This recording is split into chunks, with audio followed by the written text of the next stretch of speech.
Hello, everyone, and welcome to the Outliers YouTube channel and our program, Get to Know.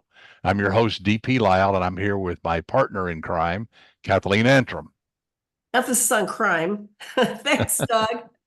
I'm really excited because we have got a very special guest today. It's somebody who has served our country for many years, I think over 25, possibly still serving our country. We can get into that a little bit later. And in the meantime, he has written his first thriller, which I am dying to know more about. Let me introduce to you Sean Hagerty. Welcome, Sean. Thank you. Thank you both. Appreciate it. Great It's to great have to you here. have you. Yeah. I'm going So to turn this over to our resident psychologist, Kathy, that's now. right. Okay. That's right. If you'd like to lay down on a couch, you can go right ahead. Because I have a question I like to ask writers, and that is, I'd like to hear about your childhood and Okay. whether or not you think your childhood influenced you to become a writer, or perhaps your special ops background. What kind of a childhood did you have? Were you an outgoing kid? I would suspect you were probably an athlete. Were you introverted, extroverted? Did you have imaginary friends? So, So, to answer, so you are correct on most of those, except the imaginary friends that I remember. I had a childhood that was very, very steeped in education and literature. My mother was an elementary school teacher, my father a businessman. But it's something funny I always tell my kids, and my wife and I have talked about. I could be in a store at 5 years old and looking at a toy, and mom would say no. I could be looking at a sugary sweet, mom would say no. I look at anything that's got printed words on it that I could read, mom would say yes. So our house was filled, it was always pushed with books, cartoons, magazines. I think at 6 years old, I was reading the comics to the newspapers and learning to do the crossword puzzle. So that was something in my home, was books, books, books. So that, I think, that had the biggest influence on, like I said, my father as well. He's a huge reader, by the way. But my mother was the one who just pushed, don't watch TV, read a book. Don't watch TV, read a book. Don't.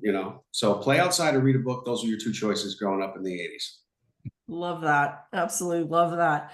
So when did you decide to go ahead and turn towards actually writing your first novel? And is the book that we're going to talk about today your first novel, or is it one that you've written along the way to learning how to write? It is my first. I think what happened was I used to write a lot when I was overseas. I couldn't have a lot of communication with my kids. You didn't have access to phone calls and all the such that we have now, especially back in the day too. Technology's come a long way, but I always had a computer. So I used to write them little weekly stories. I just make up fairy tale princess stuff, and they loved it. They were real young, but it helped. It helped, keep communication with them and keep their mind off the fact that I was at war. They didn't really understand those concepts at that age.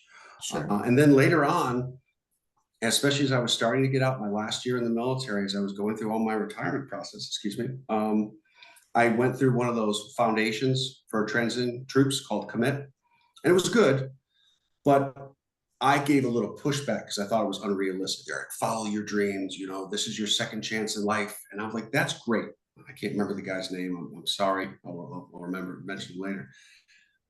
But I have a mortgage. I have kids in college. I would love to be a writer full time.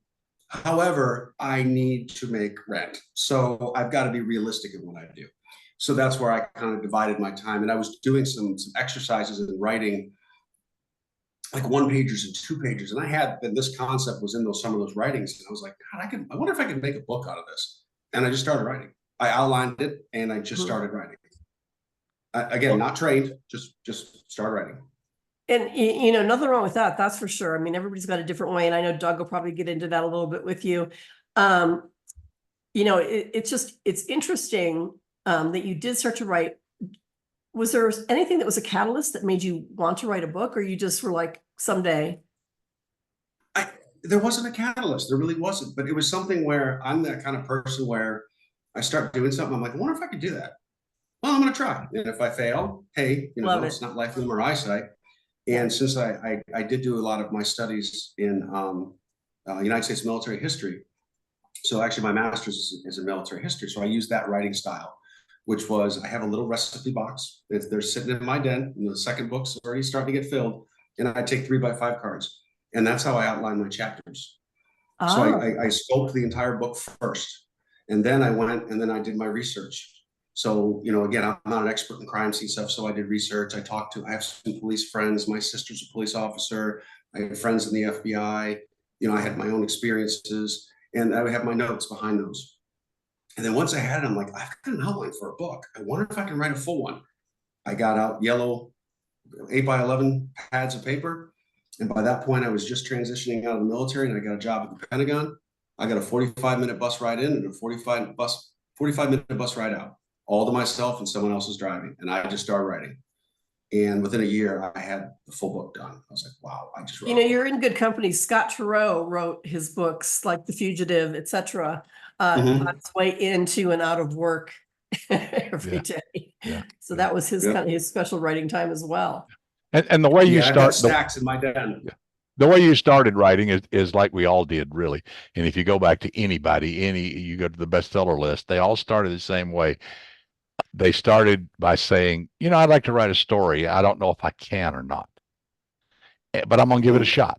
And that's it. And then you get addicted to it, and then you start writing. But nobody comes out of the box a full-fledged writer. You got to learn this stuff. And it's not easy. We could all sit around and spin yarns, but try to put them on paper without feedback. And that's the hard part. And you know that now. And it won't get any easier. Every book you write, it won't get any easier. I'm going to tell you that, right? I've written 25 books. I have 25 in both, but it doesn't get any easier. But that's the right way to do it. Yeah. I will say that I do think, like I said, my basis in historical writing really helped me, because by putting my facts in that kind of order, and I'm sure I'm preaching the choir with both of you, is, I'm at chapter 16 and I'm like, oh crap, I've got to tie chapter 8 where I brought up something to that. Right. And I've got to tie this. So that helps me keep my thoughts organized. Yeah. And that my ahas, again, if it works, I'll let the readers decide. But that my ahas became, that more critical in the novel itself. And I have got a couple twists. I'm not sure if you guys had seen an advanced copy of the book, but I've got a couple different style twists I have in the book. A little bit of different writing style, as far as I break it up, and not just a story outline. And it was kind of honest. I have dark web chat at the front and ends of a lot of my chapters, which our characters don't know and see, but they help weave the tale of the story. So first it'll confuse you. You're like, who are these people and why are they typing short, curt sentences? This is a different font in the book, but it's actually criminals behind the scenes. Right. Yeah. And then at the end of the chapters are good guys behind the scenes. So their moves, if you read those things, that'll predict what's going to happen in 2 or 3 chapters. So I had to coordinate that at the end. I put it in up front, but then I had to manipulate to make sure that I didn't give away too much, but I didn't want to have something happen that you weren't already kind of waiting for an answer to. That's how I tried to bring out the thriller. So you started with an easy book to write. Right. I started really easy. I didn't try to make it complicated at all. I think I've only got 5 storylines. That's what you did was jumping in the deep end. That's a lot of stuff, a lot of balls to keep in the air. But you'd already gone to school because you were a big reader, and writers go to school by reading. It's as simple as that. That's where you learn to write, really. Yeah. Yeah. So talk to us about your book. Tell us a little bit about Jones Point. So, like I said, so one thing too is obviously I play on my military back. Okay, I'm sorry. Book's up. So I always say up front, it's not a military book, but it's got military themes because my main character is in the military, and it does open with him overseas. And I'm assuming it is not. I'm sorry. I'm assuming it probably has something to do with trafficking, which is such a big problem these days. Yeah. It's actually, this one doesn't deal with trafficking as much as the abducted children period. So when he's overseas, his daughter is abducted. Wow. And then he's overseas, powerless to help, and has to come home and deal with with his life as it is now with his daughter gone. And then the book jumps forward. His life is destroyed. He's alcoholism. He's about to lose his job. He's divorced. His life is in the toilet over this loss. And when he's at his lowest, he is found. And there is a group of, originally, funny enough, this not to be a sexist, this book actually started as like a father's club, and I caught myself writing because mothers lose children as well. It's a group of like-minded parents that are tired of the rules and restrictions put on law enforcement, and they are going to hunt for their children. Yep. And they are going to do whatever it takes. And not everybody's like my main character, Dane. He's a special operators guy. He's kind of the hitman. He does the investigating. He does a hit. There's intel analysts. There's logisticians. There's a recruiter, right? You've got to recruit these people. There's a scout who scouts these people in the theaters. There's lawyers. There's cops. So there's all these people come together, and there's a charade behind the scenes of they're working to help the guys on the ground. Like that's where it's got a military, right? You get the huge support. A couple guys on the ground to go catch bin Laden, right? That wasn't just that SEAL team. There was a huge tail of thousands of people that assisted with that. And that's what this is about. And it's basically, Dane trying to reach the fact that he may never find his daughter, but that he can at least keep trying and help others. And there's a couple side stories. There's the FBI, an agent. He believes that there's a group of people, taking kidnappers, molesters, pedophiles off the board. And then there's a group of Virginia state police that are investigating child abductions and think several of the abductions look like similar techniques being used, so that maybe they eventually float a theory there may be a group of them as well. And that's where it all kind of comes to a head. So Dane's doing all this, and more characters in the club. As he's doing this, kind of all these threads are kind of going together throughout, mostly the Northern Virginia area. I hit every place that I know. There's nothing in Anchorage, Alaska, because I've never been there. Every single place in this book, I've walked the ground, I've taken the pictures, I've done my research here, even places I know a million times. I'm actually on vacation right now and swung through Savannah, Georgia, because my next book has that scene. So I had to go down there, drag my wife all over the city to take pictures and verify where bridges were and angles for things. She's like, I can't believe you're doing this. Can we Google map it? I'm like, nope, I got to walk the ground. Yeah, it's different. It's very different when you walk the ground. Well, it is too, because Google Maps was a year old, and the building I was going to use, I just found out got demolished. So I'm glad I made the trip all the way to Savannah to find out I got to change building. Plus, it's one of the benefits of being a writer, doing the research and having these cool trips. And then again, it's Savannah, which is a great little town. Yeah. We love Savannah. Yes. It's pretty cool, man. Yeah. But Google Earth can't tell you how a place smells. It can't tell you what the light looks like at night. I mean, it just, what the air feels like, you have to be there. Exactly right. Yeah. You're exactly right. Yeah. So that's it helped. Don't get me wrong. It's a great tool. If I need to know road intersections or distances, that's one of the things. Because the next book has a little bit more with some shooting and stuff. And hey, I'm no sniper, so I got to make sure can someone really shoot that far? And I got to Google and make sure that rifle can shoot that far, because I'm not an expert in that. Well, I look for some accuracy, and there are, I had a lot of pre-readers. I had friends who did a lot of pre-reading for me. I'd send them the first 10 chapters. Yeah. And they would point something out. I had someone point out I used the wrong year of a car. I think I used a 63 Mustang. And actually that model didn't come out to 64. 63 was the prototype year. Again, I'm not a gearhead. That's a good catch.